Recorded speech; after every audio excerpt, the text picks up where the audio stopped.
To wrap up the day, we're looking back at the defining moments of the past year. We launched into 2020 with many organisations presenting a positive outlook for a greener future by unveiling impressive net zero plans. We've been delighted to see so many businesses achieving some pretty ambitious sustainability goals, with some even exceeding them. Effective energy management has played a huge role in this, and we've seen data from smart meters and sensors come to the forefront in this area. A shift towards preventative rather than reactive maintenance has seen benefits for the environment too, not just by taking better care of resources, but also cutting fleet emissions as engineers are assigned in more organised and effective ways. We've seen organisations using technology to maximise efficiency in their teams, and the automation of certain tasks has meant that more time can be spent on those areas that really require human interaction. Workplace well-being has been top of mind for many employers, and with many employees having to move their daily workplace into their home on an indefinite basis, an array of new issues have arisen in this arena. We've addressed the challenges of managing home workers and hybrid teams from both an emotional and technological perspective. At This Week in FM, diversity and inclusion was top of our agenda this year. As a news service, we strive to reflect what's really going on in the industry, and we can only achieve this by representing a diverse range of professionals with varying experiences and viewpoints. We've heard from voices from the LGBTQ community, encouraged companies to sign up to the Race at Work Charter, and reported on more women in senior leadership roles more than ever before. We've also looked at how to make buildings more accessible for disabled visitors. We know that we have a long way to go before everyone feels included, but we hope that we've made a good start. With these points in mind, we'll now present our 2020 in review, top stories of the year.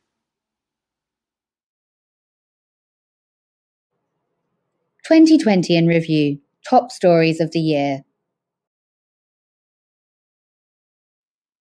Quarter 1, January to March.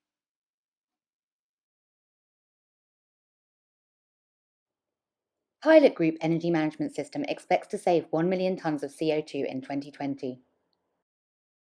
The year kicked off with a multitude of pledges on cutting carbon emissions, a trend that continued throughout the year.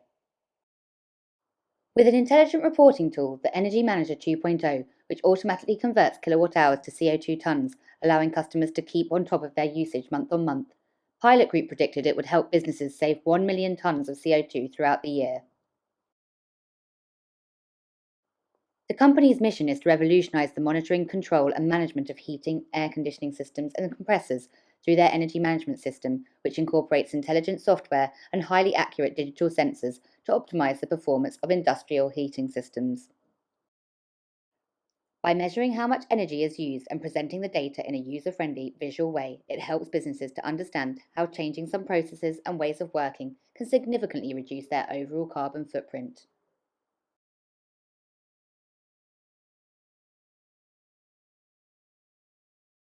Greenest building in London gets the green light. City Cape House, featuring Europe's largest living wall, was approved in February by the City of London. Under the plans, the project will be developed into a new 11-storey gateway building to the newly established Culture Mile. The scheme, with its eye-catching sustainable facade on the corner of Snow Hill in Holborn, was unanimously approved by the City of London's Planning Committee. The committee agreed that City Cape will be the greenest building not only in the city, but in the whole of the capital. A 3,700 square metre living wall will be made up of approximately 400,000 plants, which will cover the entire facade of the building and a public viewing gallery. Businesses step up coronavirus contingency planning. Early 2020 saw UK businesses preparing for immediate action in the event of a widespread UK outbreak of the COVID-19 virus. We looked at what FM companies plan to do to reassure their customers, suppliers and employees on how they would best manage a coronavirus outbreak within their organisation. ISS World Malware Attack. In February, ISS hit the headlines when their systems were the target of a malware attack, leaving its employees, including 4,000 in the UK, with no access to their operational systems and concerns about whether they would be paid correctly. A company statement explained, "As a precautionary measure and as part of our standard operating procedure, we immediately disabled access to shared IT services across our sites and countries, which ensured the isolation of the incident." BCC appeals that cleaning staff must be considered as critical or key workers. The government published a list of key workers on Friday 20 March, whose children will continue to be cared for at school amid the coronavirus pandemic. However, the British Cleaning Council raised concerns that cleaners were not included. The government website stated, "If your work is critical to the COVID-19 response, or you work in one of the critical sectors listed below, and you cannot keep your child safe at home, then your children will be prioritised for education provision." Due to the category examples and detailed roles given, parents working in the cleaning sector were not eligible to apply for the childcare provisions from schools. This jeopardised their ability to work under the social distancing protocol. The British Cleaning Council responded to this omission with an appeal for cleaning operatives' inclusion in the key worker list, stressing that the cleaning industry represents nearly 4% of the UK workforce, and if we do not identify their people as critical or key workers, then hygiene in the UK will drop, with the effect that the virus may flourish. Quarter 2, April to June. Sodexo launches a €30 million employee relief programme funded by senior executives. In April 2020, food services and FM company Sodexo established a €30 million relief fund to help on-site staff impacted by COVID-19. The programme was funded by senior executives and the company itself, with members of the board and others waiving a significant percentage of their annual remuneration. This helped to fund support measures globally, mobilising resources to ensure its consumers stayed safe and healthy and that its business continued to operate for its clients. Mighty commits to Plan Zero. In April, Mighty made a bold move by announcing a commitment to reach zero carbon by 2025, which they claimed was an FM industry first and would mean achieving the goal 25 years ahead of the UK government's 2050 target. Simon King, Mighty's Director of Sustainability, who was newly appointed in 2020, is behind the company's Plan Zero commitment, which is focused around three key pillars to create maximum impact by drawing on expertise from within Mighty's business. These being 1. Eliminate carbon emissions from power and transport, 2. Eradicate non-sustainable waste, and 3. Enhance inefficient buildings to meet the highest environmental standards.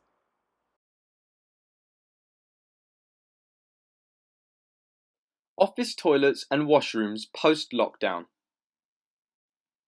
COVID-19 is affecting how we all use buildings, in and out of different tiers and lockdown measures. As we have learned more about how the virus is spread and how best to control the transmission, the management of common areas of office buildings, such as washrooms, continues to be paramount in keeping the virus under control. We compiled specific guidance around sanitation hygiene, including that provided by the government, as advice was updated. The 6 feet office concept. In May, we were introduced to Cushman & Wakefield's pioneering new office design scheme, based around the 6 feet rule of social distancing. The global real estate services firm aimed to help companies prepare for their return to the workplace with effective office design solutions. Their concept was named 6 Feet Office, and it challenged many concepts of a traditional office layout. Eid al-Fitr and coronavirus, supporting your Muslim colleagues. Eid is the period that marks the end of Ramadan, and last year, with Eid celebrations heavily affected by the pandemic, it was important to recognise colleagues that had observed Ramadan and were forced to adapt to a very different Eid celebration. We looked at some small practical steps that colleagues and employers could take to support their Muslim workmates during and after Ramadan. Male security guards have one of the highest COVID-19 death rates. In May, The Office for National Statistics published the latest figures regarding COVID-19 death by occupation, revealing a high death rate in the security sector. Compared with the rate among people of the same sex and age in England and Wales, men working in what the report defines as lowest skilled occupations had the highest rate of death involving COVID-19, with 21.4 deaths per 100,000 males. Men working as security guards had one of the highest rates, with 45.7 deaths per 100,000. The Race at Work Charter Survey 2020, Taking Action Against Workplace Racism. Over the summer months, there were several protests in UK cities, with people marching in support of the Black Lives Matter movement in response to the death of George Floyd in Minnesota. Many call for permanent cultural change and a frank discussion of systemic racism in the UK, both within the workplace and beyond. To facilitate this conversation, we explored the Race at Work Charter and annual survey, looking at their 5 calls to action and encouraging businesses to get involved. PwC's facial recognition tools to monitor home workers. In June, PwC faced criticism after developing facial recognition tools to track employees, although they claimed that the tech had been developed to support an existing compliance environment in financial industries. According to reports, PricewaterhouseCoopers software is intended to be used to monitor employees' absences from their computer screens, including bathroom breaks. It works through a computer webcam and would require a written explanation for long screen absences. This approach was criticised by some workplace management professionals who warned that employees could feel that they aren't trusted, with Angela Love of Active Workplace Solutions highlighting that if an employee believes they aren't trusted, then a business will never get the best out of them. However, in the highly regulated world of finance and trading, the use of facial recognition technology could simply be considered as an additional new normal measure for a workforce already very acclimatised to a high level of workplace monitoring. How to preserve the diversity agenda. At the virtually hosted CIPD Festival of Work, the topic of preserving the diversity agenda was addressed by Samantha West and Winston Ben Clements, each offering a unique insight on the subject. They drew from experience of race, gender, and disability discrimination to educate on points for progress. Diversity and inclusion was discussed with particular relation to the current global pandemic, the isolation that we are all experiencing, and the promise to not let inclusion drop down the priority list for employers. Samantha West also offered some key ways that employers can ensure that this promise is kept. Maintain and monitor the level of diversity and inclusion activities. Encourage ally support. Run online networking groups. Interact with the vulnerable members of your team, and try to spot the disengaged. Quarter 3, July to September. Business leaders to present research report to ministers on net zero development. In July, a coalition of local leaders, including Conservative mayors and the energy business Siemens, joined forces to lobby the Chancellor to pledge £5 billion towards renewable energy. In a report on green recovery strategies published by UK 100, the creation of a net zero development bank was one of the main recommendations to create new jobs and secure a path to a zero carbon economy. The coalition stated that by unlocking private sector investment, this would net a return of £100 billion to support the British economy, including potentially £40 billion for energy efficiency. This would exceed the promised target of £9.2 billion in the Conservative manifesto. How can the FM industry attract and nurture more young talent? In July, following the Chancellor's announcement of the Kickstart scheme, TWin shared his views on how to attract more young people to FM through positive messaging. Tobin, who is a strong advocate for BAME issues within business and was named on the 2020 Empower Top 100 Ethnic Minority Executive Role Models list, explained that by showcasing both the value of FM to wider society and the incredible career opportunities on offer, the industry could find more future FM professionals from the young talent pool. According to the Office for National Statistics, there were an estimated 763,000 young people aged 16 to 24 years in the UK who were not in education, employment, or training in December 2019. Tobin highlights that many of these young people are our FMs of tomorrow if they are made aware of what the industry does and the positive impacts it has. Tesco acts as contract cleaners in almost 2,000 stores. From August, existing Tesco Express and Metro store staff became responsible for certain cleaning duties. Employees in the retailer's smaller stores are now responsible for washing windows, floors, shelves, fridges and staff break rooms and toilets, according to a report from The Guardian. Duties such as cleaning external signage, pressure washing and removing graffiti are still outsourced. A Tesco spokesperson commented that all employees will receive additional training and that colleagues will not be forced to perform any role that they don't want to. 50 of the biggest UK employers have no plans to reopen offices.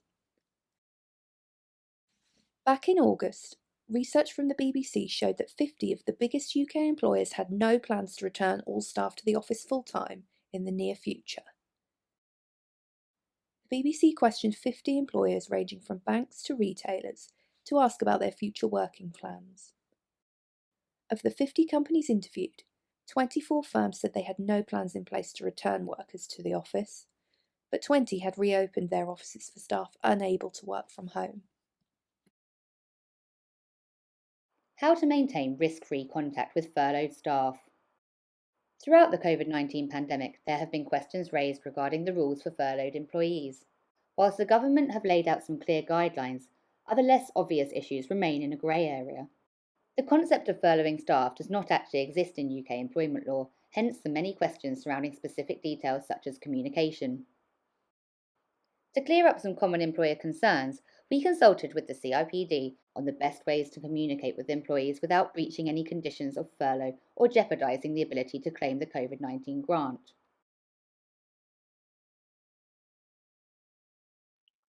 Has COVID-19 impacted corporate social responsibility? Coronavirus may have forced businesses to review their social accountability, but has CSR in general taken a back seat throughout the pandemic?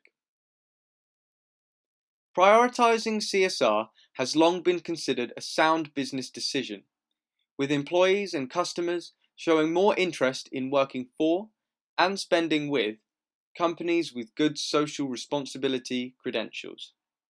COVID-19's huge effect on most types of business operations may have naturally led to some CSR initiatives being suspended until a more stable time in the future. However, with the UK edging ever closer to its 2050 net zero carbon target, is this something that businesses can afford to lose momentum on? We considered the reasons it would even have renewed importance in light of the pandemic's effects.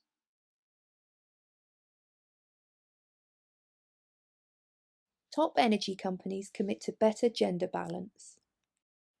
In September, we reported that 6 leading energy companies were committing to improving gender diversity within their own organisations and across the UK energy sector.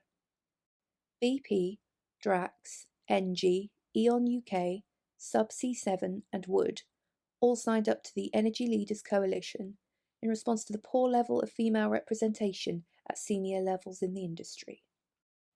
Between them, the businesses represent over 66,000 employees in the UK. John Evans, CEO of Subsea 7, said at the time, "We believe that a diverse workforce is not only good for business, but more importantly, it's the right thing to do." Quarter 4, October to December. Over 50% of UK workforce happy to work from home permanently. In October, a new survey of 1,000 UK office workers revealed that 54% are happy to continue working from home for as long as necessary. 30% are happy working from home but miss the office. 39% of UK workers miss their colleagues, but 26% like being able to spend more time with their pets whilst working from home. Heading back to the office in the future, 11% say they will miss their view, and another 11% say they'll miss wearing their pyjamas. Increasing employee well-being through biophilic design. A biophilic approach seeks to connect building occupants more closely to nature. To achieve this, buildings should incorporate elements like natural lighting, ventilation, and landscape features. This creates a more comforting and healthier built environment for people. Considering the most effective ways to increase employee confidence in returning to the office, well-being features should be high on the agenda. Be it a major fit-out of the entire space or some small refreshes in specific areas, there are elements of biophilic design any building can benefit from. We compiled insights from industry professionals on using these principles for workplace layout, colour, light, air, foliage, and respecting social distancing. Scrap the clocks change. ROSPA calls for permanent British summertime. As British summertime came to an end, we examined why the clocks change each autumn. The Royal Society for the Prevention of Accidents presented evidence for ending the clock change and sticking to permanent British summertime. The preventative body said that when the clocks go back each year and the evenings become darker, there are a number of negative impacts on our safety and well-being. Research shows that the number of road casualties rise, with the effects being worse for the most vulnerable road users, such as children, older people, cyclists, and motorcyclists. May's 2020 carbon survey reveals carbon reduction remains a priority. In November, Mace released the results of a survey that was sent to over 600 business leaders to uncover how the carbon challenge is being met within organisations. The results showed that 95% of organisations that responded reported that carbon is a strategic priority. More than 1 in 4 organisations said they had made a commitment to become not only net zero, but carbon positive. And over 3/4 of organisations said they have embedded the carbon agenda into their business decisions. Earlier last year, Mace itself pledged to become carbon neutral by the end of 2020. International Men's Day, Mental Health and Gender Roles. In recent years, it has been a key social focus, inside and outside our places of work, to address gender stereotypes and differences in treatment, such as any pay gap or incorrect form of address. It has proven difficult to dismantle some of this due to the entrenched ideas of femininity and masculinity. We reached out to 2 members of the LGBT+ in facilities management group for comments on how they have been inspired during their career by positive male role models. Daniel Hawkins, the JLL account director for a major technology company, and Colin Kimber, associate director at Pareto FM, spoke about men's issues they would like to see addressed in the FM industry. They explain how tackling toxic masculinity through collective and individual work can produce great results for employee mental health. Mighty named Fleet of the Year at Green Fleet Awards. By December, Mighty's Plan Zero commitment had begun to pay off, as they scooped an accolade at the Green Fleet Awards. Mighty was named Private Sector Fleet of the Year in the medium to large category, recognising their progress towards carbon neutral goals. This was the second award Mighty had won for its ambitious electric vehicle commitment, having also been named Green Fleet of the Year at the Business Car Awards in October. Over 50 million PPE masks to UK landfill daily. At the beginning of December, it was revealed that the UK is binning over 53 million disposable face masks every day as a result of unsustainable COVID-19 protection. Now that face mask wearing has become a standard as part of lockdown life, their disposal is being highlighted as a major new environmental crisis, with masks being found in streams, rivers and oceans, like the modern-day plastic bottle. We highlighted that reusable fabric masks, which can be regularly washed and used on rotation, are a far more sustainable option. Zoom's Christmas gift, 40-minute limit lifted. The ability to use video conferencing software was a business and social lifeline for many last year, and Zoom thanked their customers by allowing an unlimited service for the last day of Hanukkah, Christmas Day, and New Year's Day. For British users of the video calling platform, it was welcome news for those living under newly announced Tier 4 lockdown rules, where mixing of households over the festive period was not permitted. There were also several festive Zoom background options to choose from to add some fun seasonal feeling for those that couldn't share a real decorative setting. FM groups lift community spirits at Christmas. The festive period this year brought different obstacles for many people up and down the British Isles. Despite the struggle for businesses to adapt in regards to the pandemic, the FM industry still supported charity endeavours wherever it could. Compass Group, Pinnacle Group, and GMS Group were among those that joined forces with several charities to help local communities during this challenging time. For all the latest facilities and workplace management news, read more at TWinFM.com.